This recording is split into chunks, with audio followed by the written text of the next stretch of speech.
welcome back to another edition of Crenshaw Corner. I am Sanchez Crenshaw, and as always, family, we just want to take the time to just welcome you back. We thank you guys for allowing us to be in your home. Family, as always, we never take it for granted that you actually listen. So we just want to thank you for that. For our new listeners, we thank you so much for coming upon us, however you found us, whether it's on iTunes, whether it's on Podbean, whether it's on Spotify, whether it's on Google Play, whether it's iHeartRadio or our own personal website at www.thecrenshawcorner.com. We thank you so much for being a part of us. For our returning family members, as always, thank you guys so much. You continue to go down the rabbit hole with us, and we appreciate that. As always, we just want to welcome you back to the cookout. Hopefully you brought your aluminum foil so you can take something with you. As always, you can find us on the socials. We are Interactive Podcast. We're on Instagram, we're on Twitter, we're on Facebook, all under Crenshaw Corner. And of course, you can email us at thecrenshawcorner@gmail.com. Once again, our email address is thecrenshawcorner@gmail.com. Now, family, by now you've realized you've only heard one voice. By now, you know my beautiful wife would have interrupted me, would have said something out of the way, would have probably accused me of doing something. But as of right now, you only hear me. And there's a reason for that. Because, guys, in this particular episode, we actually have a special guest. So I have a young man joining me today by the name of Christopher Cook. Now, for those family members who have not heard this name yet, but trust me, you will. So what we're going to do is that what we like to do on Crenshaw Corner is that we like to take the time to just kind of showcase different talent, different individuals. Of course, if you listen to us for any point in time, you know we've had special guests like my son, who is an up-and-coming artist who's very talented at what he does. We have my daughter, and now I have my nephew. So I want to appreciate, first of all, I want to thank him for taking the time to sit down with us. So, Chris, introduce yourself. Christopher Cook, 5'9", brown skin. So we go right to the dating profile. Chris Cook, I'm I don't want to say fitness enthusiast. I would use that term. You would use term? Okay. I would use that. I would say fitness nut, fitness enthusiast, baby Hulk. Yeah, I would use all those terms. Also, an artist. I've been drawing since I was 3. It's a lot of hats that I wear. So I'm kind of like a Jamaican, right? You know, I got a lot of jobs. A lot of jobs out there, but I love it because right. It doesn't keep me boxed into doing one thing. I have learned to focus on stuff when I am working on it. But I mean, you watched me grow up. Yes, man. sir. It's been a process learning and using what I'm learning to, create. Right. Basically. Well, family, here's what I want to do. The reason we're having this particular conversation is because now during the time of quarantine, 2020 has been different in a lot of different ways. Mm-hmm. But if 2020 has taught you nothing else, 2020 has taught you get your own. Is what one thing 2020 has taught you. 2020 is a year of disappointment, yet chase your dreams. So the one thing I want to do is sit down and have a conversation with Chris. And the reason being is, like he said, because I've watched what he's done. I've watched him build businesses. I've watched him have heartache. I've watched him overcome. I've watched successes. I've watched failures. So I just want to sit down and just kind of have a conversation with him to kind of go through that. How did he get started? What was his motivation? And then also to help, because right now I know we have family members in the same place. They want to venture out on their own. They have this dream they want to do. They want to chase it, but they're not quite sure how to start. So that's what we're going to do. Kind of give them a little advice today, Chris. All right. Sounds good? That's good. As far as starting. Well, before we go there, though, just kind of little background. So, like right now, so you've done many things. Right. So, like, what's the one focus right now? Do you have a one focus right now? I really don't. Just because to me everything is so much, I want to say under the same category that I do. Even when it comes to fitness, I think that's an art too. Like for somebody to sculpt their body a certain way, that's an art. Drawing, that's an art. Right. Singing, going, stuff like that. Everything's an art. So, but my main focus is doing apparel. I mean, using what my creative talent to bring people's ideas to life. So, right, so graphic design, what I went to school for, that part. Let's start there. So let's start with graphic design, and then we're definitely going to touch on the fitness. Okay. And we'll touch on that. But let's start with graphic design. So how did you get started in graphic design? Okay. So I used to do drawings and comics and stuff like that, middle school, elementary, high school. I actually have a good friend of mine he lives in Ecuador. We used to do horse. Play the game horse, but we used to do it drawing. So every class period, we'd be, during the midtime or whatever, we would do like a comic strip sort of kinda, give it to the person, the next guy, and he had to emulate what we did. Oh, okay. So that's interesting. Yeah. So instead of you playing horse with basketball, you shoot a shot, and then the other guy got to shoot a shot just like that. We would draw pictures, and then we would have to basically kind of like not trace it, but make sure that the image looked just like that. Right. And we never finished the game. I think to this day we're probably still at R. So, and he's winning. I think he only had HO, and then we actually introduced this other dude named Jimmy into it too, and he only ever got an H. So we've never finished the game, but it started off there, doing like comic strips and stuff like that, and you could see where that could take you, because at the time we were reading comics and. It was Pokemon cards out and everything like, right. you want to be a part of that. Were you ever into Yu-Gi-Oh? I was. Pokemon, Yu-Gi-Oh. When we was real young, Digimon, right. All that stuff. Even had the little egg thing you carry around, the little digi egg thing, and you make it grow up. Oh and yeah, you don't feed it and die. Try to keep from killing it. Exactly. Yeah, I remember those things. Those things too. even those. But it started off there. Once I got into high school, it kind of flourished into a little bit more. Instead of doing it on paper, I started doing it on T-shirts. Right. So at the time it was it's at home now. So I used to go in there and buy fabric paint. And from there, I was just using the fabric paint on doing T-shirts. It may take me like 2 or 3 hours to do a shirt, and customize my sneakers to go with it.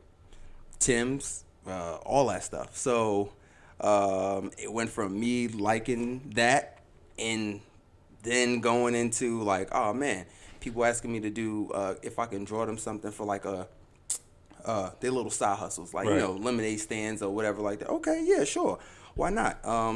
I do that. I'm researching more on where I could go for, using artwork. I actually wanted to be an architect. But once I looked to see how long I would have to go to school for that, I kind of lost.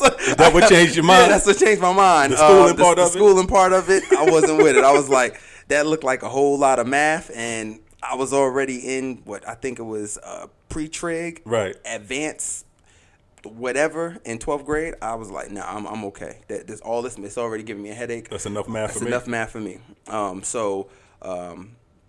Going into my 12th and 11th grade, airbrushing. I had an airbrush machine. I was doing that still, but doing sneakers and stuff. Would come to school, different color checks on my Nikes. I mean, at the time that was in. Nelly even made a song around that a part of the time too about the different color, remixing the kicks. Right. And then still doing the T-shirts. And then when it was time to decide in 12th grade on what was the next move, was it going to be college or community college? I was like, I really want to keep going on with this art thing, but what that made me go and research what else I could do that could probably get me up at the same level of money right. as an architect, but just not have to go to school for that long. How can I still support myself? I still support myself? Got right. you. But still use my craft. I don't want to do something, go to school for for business, and I like art more. Right. I want to do the art more, which is, it's not bad to go to school for business, of course, because you want to learn that. But honestly, I think that you can learn that from people around you. If you rub the shoulders with the right people, that business mindset, will rub off on you. But I chose graphic design to go with, and then from there, going to school 2 years in Charlotte. I actually went to King's College. And then I transferred from King's College to Atlanta, Georgia, and went to AIU down there to get my bachelor's degree. I had got my associates in Charlotte, bachelor's in Atlanta. Stayed down in Atlanta for a year after I graduated. Moved back to Charlotte, and then that was it from as far as that perspective. Right. But while I was in Atlanta in school, I met a lot of people that actually put me on to some of the stuff that I'm doing now. So down there, it was a whole nother level. Here, painting on shirts in Georgia, they were using machines. I needed to get on a machine part. Why? It was productivity in doing the machines rather than me spending 3 hours on one shirt. On one shirt. Right. Yeah. Now, I'm curious because the one thing I do know is scary. Right. Start venturing your own, because it's one thing to go get a job at a company. Right. Because if anything goes wrong, it's on that company. Right. You're guaranteed a paycheck. You got health insurance. You got that guarantee coming in. But when you venture out on your own, you are the company. That's right. So how did you get the courage to do that? How did you get the courage to say, you know what, I'm going to really follow my dream no matter what it looks like, no matter what comes my way, I'm going to follow my dream. Right. How did you get the courage to do that? Okay. Well, knowing that it's not going to be given to you, that should be enough for anybody to be like, all right, I need to get up off my two cheeks and get to work. So knowing that, I mean, my family, we have a trucking company that me and my siblings helped build with my parents. Right. You guys had a really big hand from the ground up doing that. Right. Yeah. So seeing that, once you know that you could attain, keep a certain lifestyle and not having to worry about, clocking in somewhere, which is still okay. I still have a full-time job, but after I clock out, I clock into my own business myself. Right. So my mindset is, if I can do that for somebody else, why can't I do it for myself? But I guess the scare is because you have all the benefits and, the insurance and a guaranteed paycheck. But if I don't enjoy doing what I'm doing for the paycheck, then it's kind of like I'm wasting, because after the weekend, you're so mentally drained and physically drained from the job. You're working for somebody else that you probably really don't like. It's keeping you from going and doing what you really want to do. So my advice for anyone, if they are wanting to start their own business, is to just start. You could still work the job that you have, but at least start. Use that paycheck that you're getting from your job to put into your business. That way you can grow your business more. Instead of using it on, going out this Saturday, especially for the young, for the youth.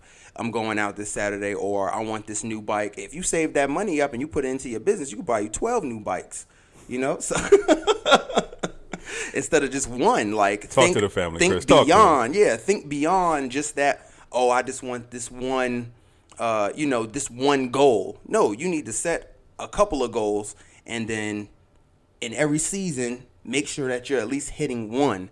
But make sure that you're focused. Make sure that you're not, you don't have anything that's stopping you from doing what you need to do to reach that. And I know money is like a big thing because things do cost. But again, if you put your time and effort into it, the money is gonna roll in. Yeah. Don't be scared to spend it on stuff that you need in order to grow more. The one thing that I've always noticed, and I've noticed it for myself, I know this with other people, you find the money to do what you want to do. That's right. No matter what it is, I don't care how much money you make or how much money you don't make or whatever your bills are. When you really want to do something, you find the money to do it. That's right. Whether that's going out to eat, whether that's buying a new pair of shoes, whether that's taking a vacation, whatever it is, you find the money to do it. And I agree with you to say, because we had a podcast a couple of weeks back where we talked about the concept of ready, set, go. Right. But we flipped it and we said go, set, ready. Because that getting ready part for a lot of people is procrastination. And sometimes you just got to go and then figure it out as you go along. And I feel like that's kind of what you did. You just went and then you figured it out as you went along. Right. Am I wrong in that? No, you are absolutely right. I've definitely made a lot of, and that's probably the scary part too, because you think you're gonna make a mistake. I've made 100 mistakes, and it's cost a lot of money. But you can't take a mistake and think of it as failure. It's just a learning experience. So I don't think I failed at anything so far. I just think it's been a learning experience. My mindset, I wish I had when I was in high school and not wait until I got into my 20s to actually be like, okay, I want to step on the gas a little bit more. You got your gas on the foot, but it's a comfortable speed. You got to step on that gas like you racing somebody in order for you to be uncomfortable, like you clenching back in the seat almost. That's how you want to feel throughout any journey that you're on. Like you're clenched back in the seat because you're not letting up off that gas. If you let up off that gas and you start feeling a little bit comfortable, that means you need to think of something else that's going to put you in an uncomfortable predicament. That way that you're able to grow and to learn from it. And believe me, making failures are going to lead up into some victories. Regardless of what it is, because it's all a learning experience. You could be 80 years old and still learn something new today. So take every failure and turn that into a victory. Don't think of it as, oh man, I messed up on that, and then it throw you off and you think you're starting at square one. No, you still going. That was just an obstacle. You got over it. Next. That's it. What would you say has been the biggest lesson that you've learned? Actually, you know what? I'm gonna flip that question just a little bit. So because you just said you wish you would have had the mindset back in high school that you had now. So if you could go back to that version of Chris and give him one piece of advice, what would it be? It would probably be not to be so scared to take risks. Wasn't a big risk taker when I was younger. I've always played it safe, which is probably kind of conservative. Right, exactly. Real conservative. Which is probably why I stayed out of trouble. I wasn't in trouble a lot because I played it safe. I played by the rules, but playing by the rules only gets you but so far. You have to sometimes, not break a rule, but you got to sometimes go a little bit beyond what that rule say in order to go to the next level. So I definitely would go back and tell myself, hey, you remember that, that so-and-so that you, whatever you was doing, man, make sure you get ahead and you save up for this, because that you're trying to get right now is not going to be worth anything later on. Right. Yeah. It's a couple of times I've sat down, and honestly, sometimes I wish it was a time machine. I probably would go back and punch myself in the face a couple times. I think we all had that. Right. Yeah, because I think about it a lot of times. My teenage version of myself. Right. If I could just go back and lay hands on him. Oh, yeah. Yeah, I would. My God. I would. Man. Now, so we're talking about the graphic design, the creative part of you, because the one thing, like you said, you've always been very creative. The way your mind works is amazing sometimes. The way you look at life is absolutely beautiful. Right. But with that, with the mental and creative, there's this monster part of you as well that when it comes to your fitness. That's right. Now, and I'm going to, family, you're going to see, because I'm going to post some pictures of the interview, and I'm going to tag my nephew in his business accounts on our page. But you can see I used the reference Baby Hulk earlier, and I'm not joking, because this dude is like 2% body fat, if that. Man, it's close to, well, I know right now, because we're going into winter season, I'm a little bit heavier, but I'm sitting right now at 202. I don't need to be that big, but I'm 202 pounds. Yeah, but it's solid muscle here, solid. people. Yeah, it's solid. It is. No, it's not like 202 like donuts. It's like 202 like you can bounce a quart off his stomach. Right. 202. And then when I looked, somebody posted the other day, he was 6'8" and he weighs 210 pounds. I'm like, well, I'm 6'8". Jesus Christ, yeah. That's tall, and I'm 202 and you 210. I need him to need a sandwich. Put some weight on, yeah. So, and that's another. I've seen that too, because the one thing you've always cared. You've always been athletic. You've always been into fitness. Right. But at this stage, you've really taken it into a whole nother level. Oh yeah. So talk to about like your fitness journey, how you got there, and then talk to us about your business side of the fitness as well. Okay. So as far as the fitness, I mean, if you know my stepdad back in the day, this guy's built like a tank. So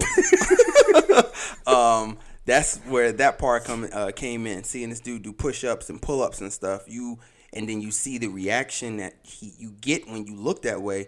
You want to look that way, right? Basically. So and then when you get into high school too, you see what girls influence a lot in high school from a guy's mindset, especially if you hang around a certain group. Right. Females are gonna they wield a lot of power in high school. Right, exactly, in high school. So they like a certain survival of the fittest.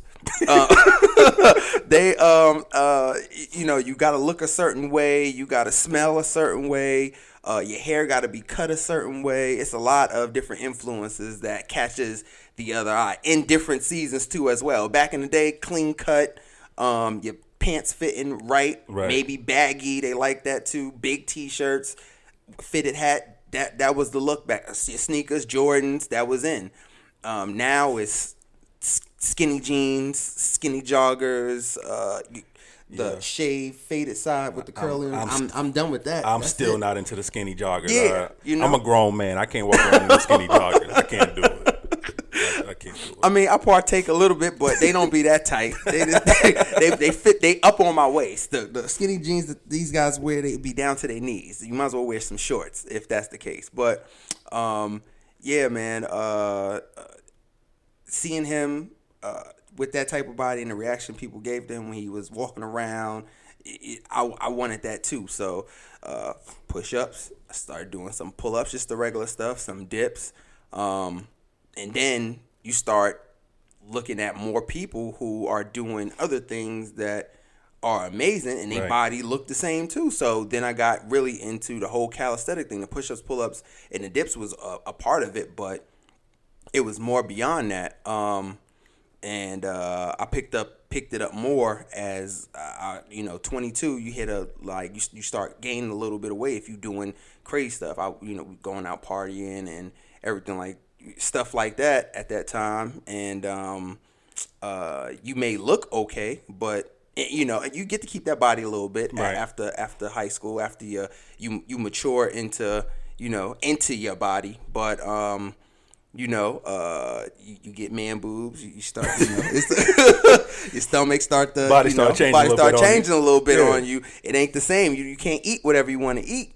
And then if you dig a little bit deeper, you go into your family past. It's like, okay, I know certain things run in my family. I need to catch this before it even happened to me.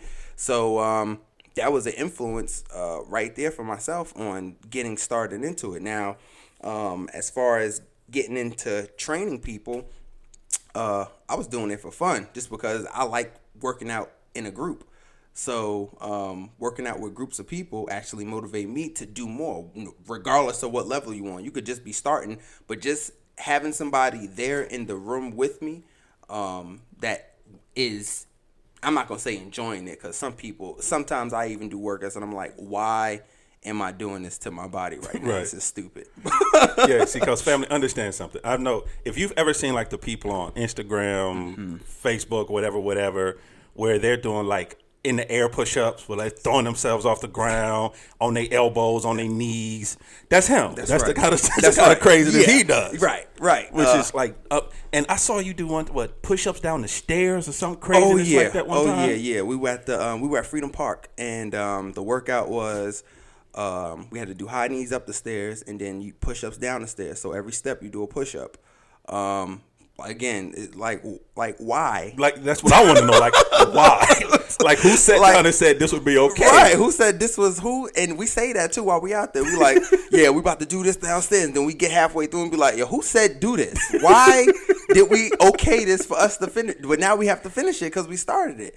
But everything's a challenge. So, like I said before, if you're not pushing yourself, you're not growing. So we probably could have did something else besides push up down the stairs, but at the time that was what was around. Sounded good at the time. It sounded good at the time, so that's what we did. And it was a workout. Worked on your chest, and if you knew if you messed up, you was going to eat a couple of steps on the way down. So that's that incentive not to mess up. That's right, not to mess up, and make you keep your form too. If you lean in, you're gonna go into the step, and you may roll over. It was a whole lot into that. So I think we do it just because of the fear factor, the adrenaline, right? And then the push. They've actually moved those workouts now because of what they've done with Freedom Park. They do it now up in the university area. Okay. So I go out there every so often and work out with the guys that I normally do that do the calisthenic stuff. So we're jumping over the bar, doing muscle ups, incline push-ups, decline push-ups, dips, just stuff that's going, stuff that we don't have to use to do without using weights. Right. So we don't have to use weights to do the workouts that we do. That's why I like calisthenics so much. So I particularly like to stay in that avenue. I do know how to weight train. I have gotten up into like 208 to where my body fat has been like 8%, and I was 208 pounds. But I was really, really slow though. That's a lot of muscle to carry around, and it's really, really heavy, especially when your body frame is, I'm not that tall. Right. So 208, my height, it's a problem. I should have been a running back for for football. Again, with that, if you trying to get into working out, just start somewhere. You can start with just walking around the neighborhood. Health is everything. It is wealth. It's wealth because when you are healthy, you do not spend a lot of money on medical bills. I know diabetes runs in a lot of people's family. That's because we just let that. We let what we're eating get to us, and it's all a plot. The stores do it to us, actually. If you ever do research on that stuff, it makes you research a lot of things. Those end caps where they put those cookies. Yeah, and there's a reason why. If you ever notice when you walk into a supermarket, I don't care what supermarket it is, That's right. Typically you have your produce to the far right. Mm-hmm. You typically have like your frozen, your dairy to the far left. You have the cookies, the cakes, everything right there in the center. That's right. So that's one of the first things you see when you walk in. You don't see the produce when you first walk in. You don't see the things that are healthy. You see the cakes, the cookies, the high glucose items. That's what you see when you first walk in. That's right. So, yeah, you're right in that. One thing, and family, if you haven't realized, in the conversation we've had, it's been a common theme. So he took his passion for drawing, his passion for creating, he turned that into a business. He turned that into his graphic design business. He took a passion for exercising, and whatever your reason for it. I mean, it doesn't have to be you're trying, whatever your reason for doing it. But he took a passion for exercising, for looking a certain way, for feeling a certain way, and turned that into a business where now he's helping people. He's training people. He's helping people, and he's getting paid for it. That's right. So, which is amazing because it's two passions that he had that he turned into two very successful businesses. So with the training, how did I know you said you started doing it for fun, but when did you decide what I can really make money off this? When you see how many people come out for something for free, you actually you start the gears start cranking in your head, and it's like if this many people come out for free, I'm pretty sure that they'll pay for it too if it's like more personal. You're paying more attention to that person too as well. Right. And some people actually do really care about their health. For the most part, we had females out there because it was a bunch of guys. So that plays a part too. Look, you can make money.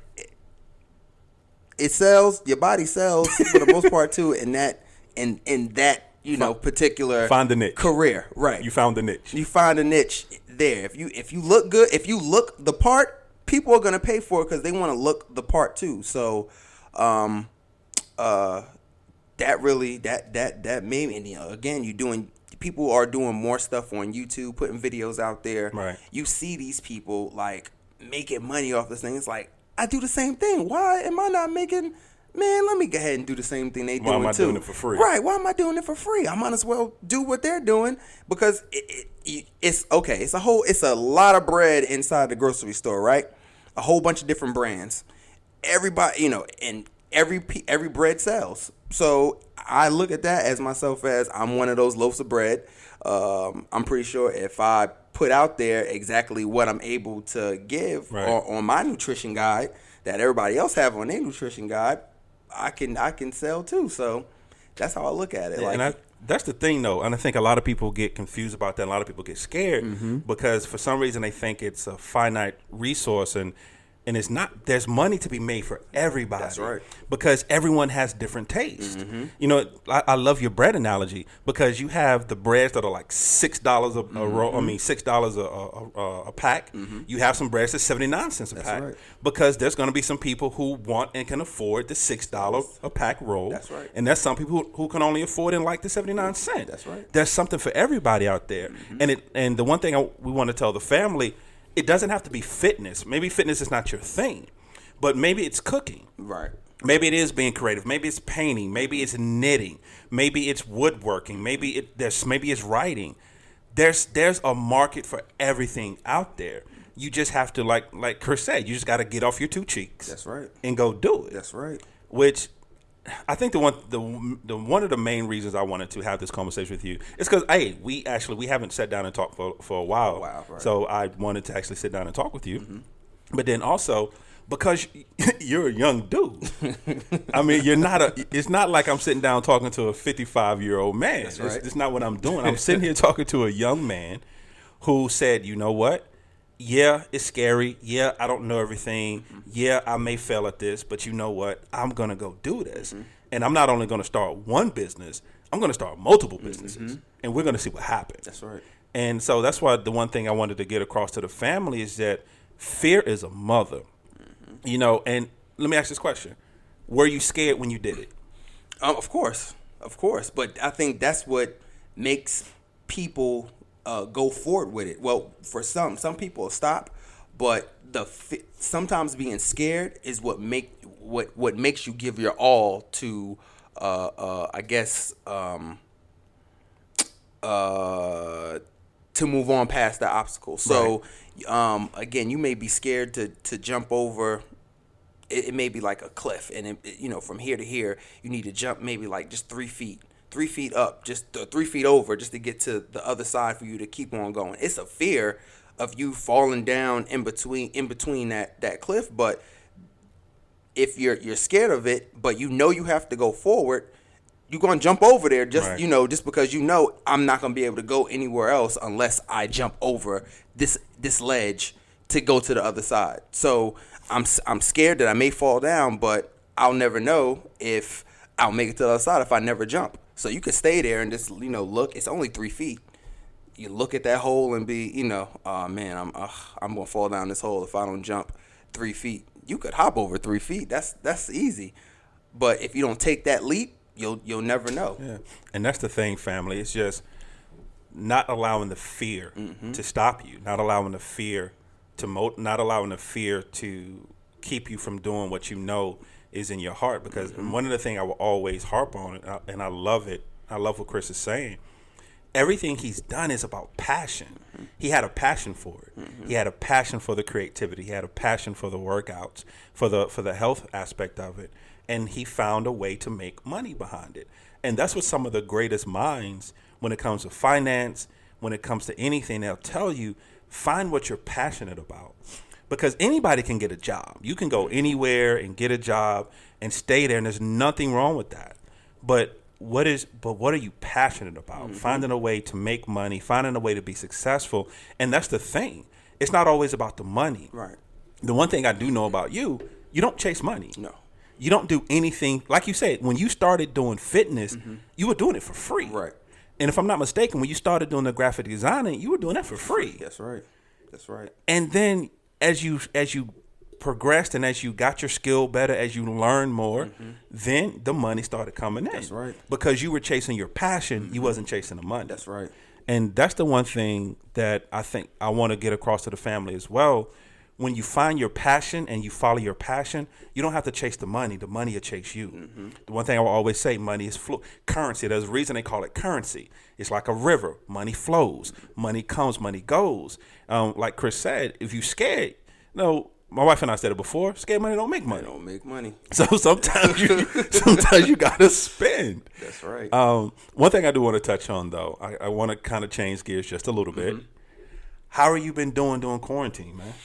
I'm gonna say the first 2 weeks was a little shaky. Just getting used to not being able to go anywhere. Right. But just like any person who is not comfortable in a space that they're in, they're ready to adjust to wherever they walk into. So Right. you definitely got to play chameleon when it comes to what we're going through right now. You can't let right now dictate how what your next move is going to be. If you're waking up in the morning time and businesses are still running, it may not be all businesses, but a certain business is still running. Find a way to get into whatever's bringing in some cash flow. You may find what your niche is in doing so. So I haven't let this COVID thing at all, or being quarantined, hinder me whatsoever. Like I said, the first 2 weeks took some time to adjust, but people still need stuff.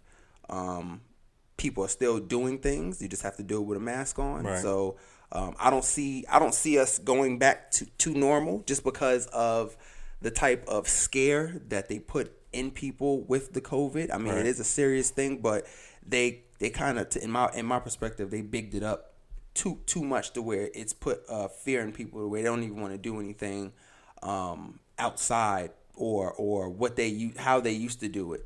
But I wouldn't let it stop you from building it's just waking up every day. If you're living in an apartment, you got to pay for it. Your lights, you have to pay for that stuff. So you have to figure out a way to keep it moving, to keep on going. And that's basically what I did. And like you said, I've preached it for a while. Like you should already be ready for anything, for any type of change. And what's that term? If you stay ready, you don't have to get ready. That's right. So you got to stay ready for it, for any situation. Yeah. Anything could happen.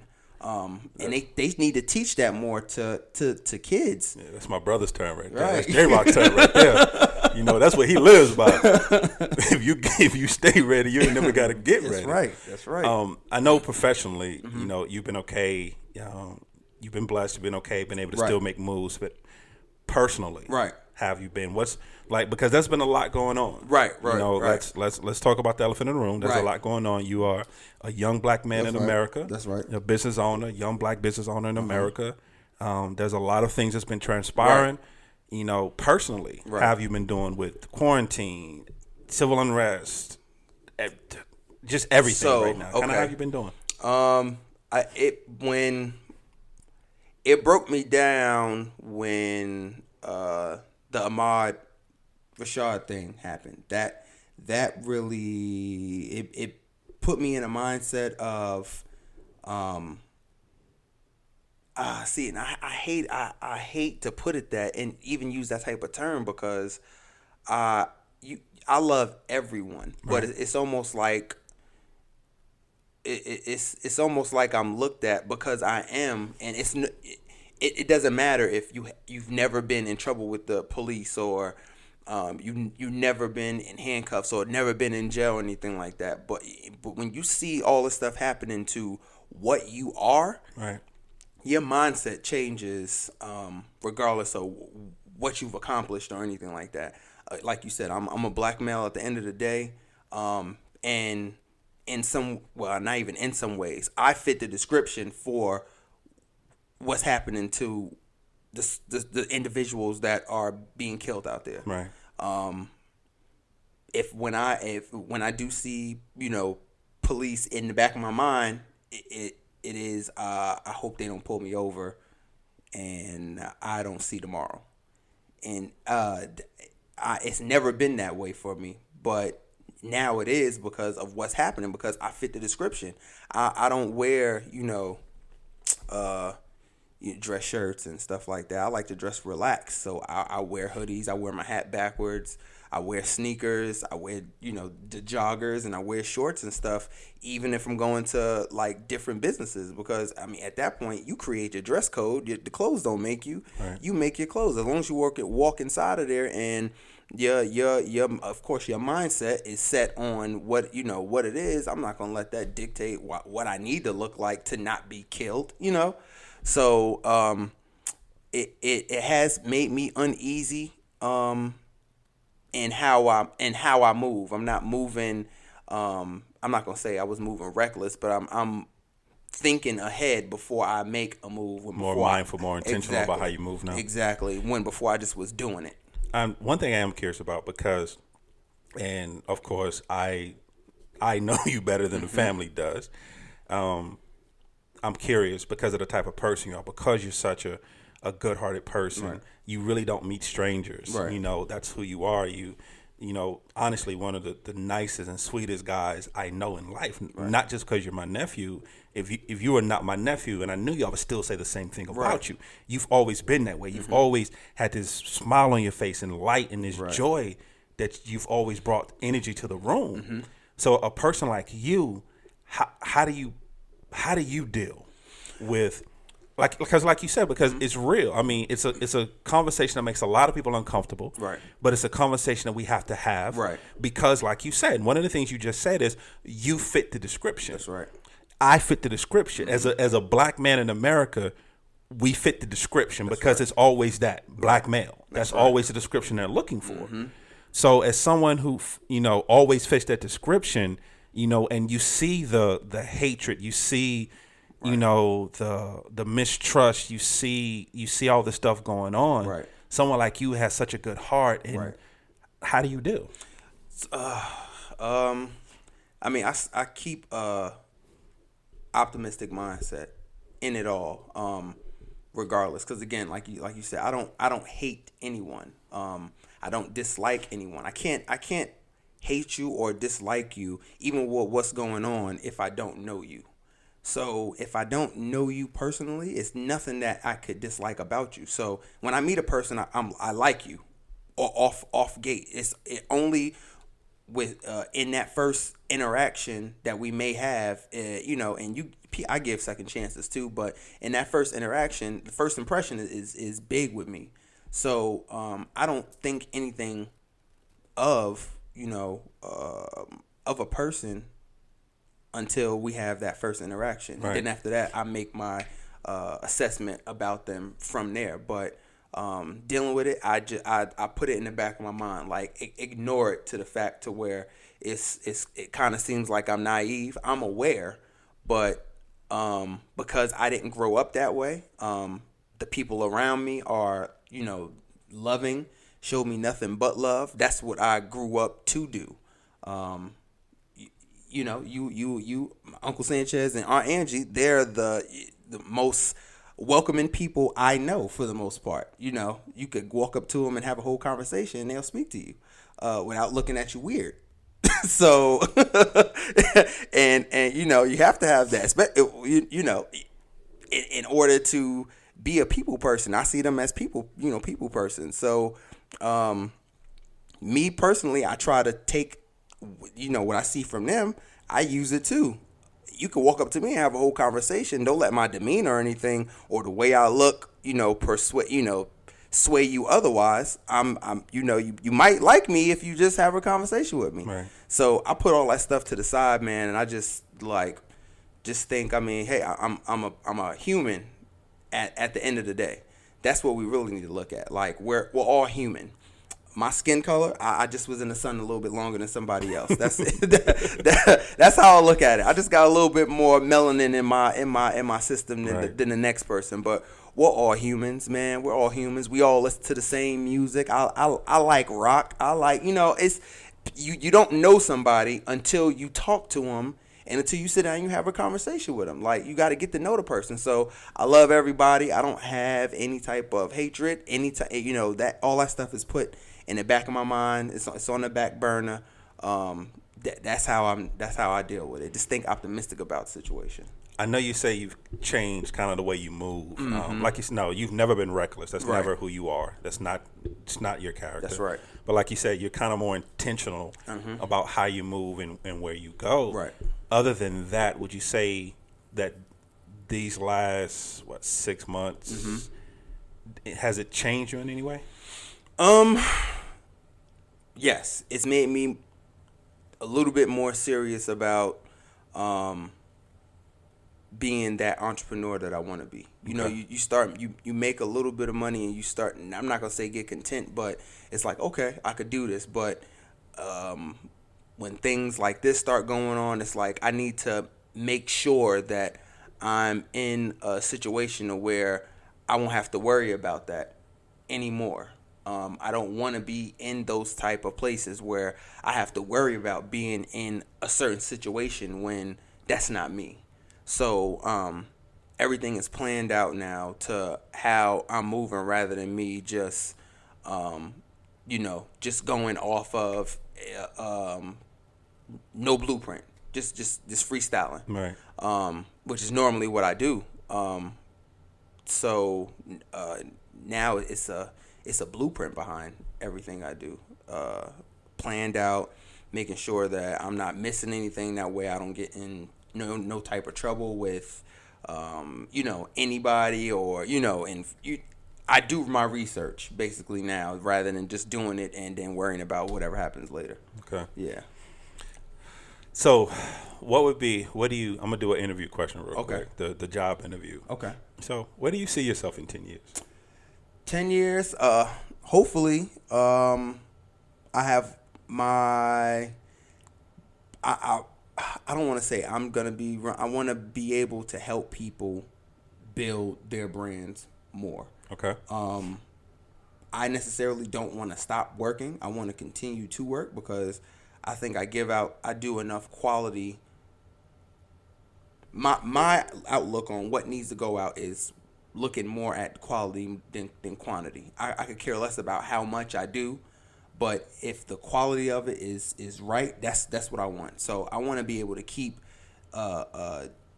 even mentor some people on worrying more about the quality of what they're doing, than doing a whole bunch of numbers. Because at the end of the day, those like on Instagram, you could look at that right now. You could put a post up.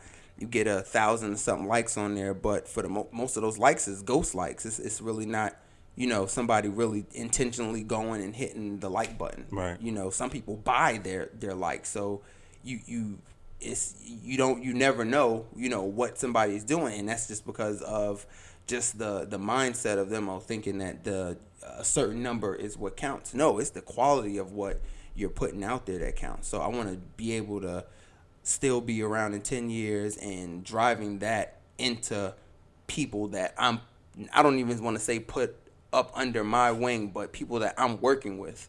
I see anybody I'm working with as a partner. Even if you're doing something for me, you're my partner. You're not my employee, because you're helping me build something the way I want it to be built. You know what I mean? And I'm hoping that I'm driving it into you that this is the way it should be built, rather than we rushing into something like how some businesses do. They just worry about the number, not worry about the quality.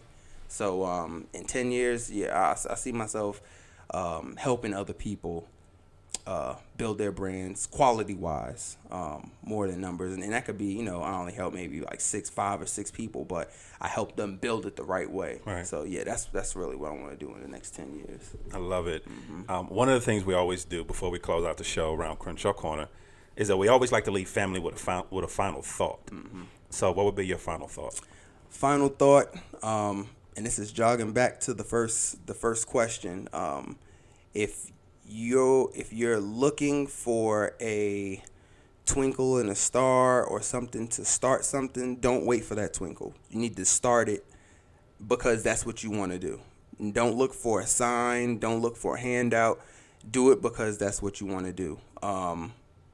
And put your all into it. Don't baby step into it. Don't give 50%.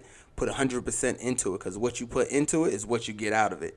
So if you put 50% in, you're only going to get 50% out. If you put 2% in, you're only going to get 2% out. And then make sure you finish what you start. Most people start things and they leave it, and then some of those started ideas are the ones that could have made you what you were looking for. So never sit on anything that you have, and never be scared to go into something that you really, really want to do, especially if you're passionate about it. It's the passionate ones that always succeed. So make sure you go ahead and you follow your dreams. I love it. My final thought for you, family, is going to be very simple. One thing that Chris said, actually, Chris has been very profound this entire conversation. But the one thing he said is find your passion. Find what you're passionate about, and then go from there. Anybody can make money, but it's not always about making money. Mm-hmm. It's about being satisfied. Because the one thing I can say is that you're very satisfied with your businesses. You're very satisfied with the personal training. You're very satisfied with the graphic designing, because once again, you are following your passion. That's right. So family, follow your passion. Nephew, one thing we didn't do, tell them the name of your companies. Oh, okay. So one of my companies is Gutter Fit Lifestyle. That's actually my fitness company. My printing and graphic design company, that is Flight Quality Customs. And they are both exactly on IG and on Facebook the same exact way. My name on Facebook is Christopher Cook. I don't have the business page on there, but on IG, they are both at Gutter Fit Lifestyle. And then on IG again with my printing and graphic design at Flight Quality Customs. And one thing we will be doing, families, that we will be linking both IG and the Facebook within our profile on Instagram within Crenshaw Corner. So you will be able to find it. Nephew, thank you so much. Thank you for having me. Thank you for sitting down with me. Thank you for having this conversation. Oh, yeah. Thank you for being open. Thank you for being honest. Oh, yeah. Family, as always, we thank you guys for being a part of what we do. We thank you for listening. We thank you for taking the time. As always, however you're listening, whether it's on Instagram, whether it's on iTunes, whether it's on Podbean, whether it's on Spotify, whether it's Google Play, whether it's iHeartRadio, or whether it's on our own personal website at www.crenshawcorner.com. We're on the socials. You can find us on Instagram. You can find us on Twitter. You can find us on Facebook, all under Crenshaw Corner. And always, you can email us at thecrenshawcorner@gmail.com. Once again, thecrenshawcorner@gmail.com. Family, as always, welcome to our journey.